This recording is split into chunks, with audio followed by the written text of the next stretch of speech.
सावरोली जिल्हा परिषदचे अधिकृत उमेदवार ज्ञानेश्वर गायकवाड यांचे मतदारांना आवाहन। नमस्कार, मी ज्ञानेश्वर भानुदास गायकवाड, सावरोली जिल्हा परिषद 17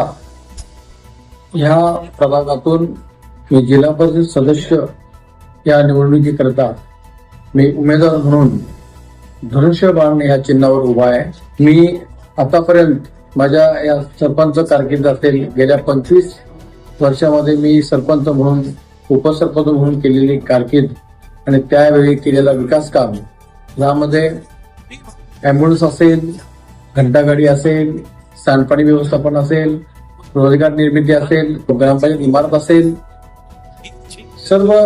युवकांना नोकरीमध्ये सामावून घेण्यासाठी प्रयत्न, तो परमनंट कायमस्वरूपी कामगार म्हणून केलेला प्रयत्न, ह्या सर्व विकास कामाच्या बाबतीमध्ये आणि समाजामध्ये ज्यावेळी माझं हे जे कार्य काम जे आहे, आणि दुसरं मला एक आव्हान सांगावं लागेल का परमार्थिक आध्यात्मिक क्षेत्रामध्ये मी माझ्या गावामध्ये स्वखर्चानं केलेलं एक हनुमान मंदिर याचं बांधकाम आणि कोकणवासी वारकरी संप्रदाय आळंदी आणि पंढरपूर धर्मशाळेचा असलेला विश्वस्त हे असं माझं सर्व समाज कार्यामध्ये असलेलं योगदान, आणि ह्या योगदानाच्या आशेवर मी माझ्या ह्या सावरोली जिल्हा परिषद प्रभागामधून ही जी निवडणूक लढत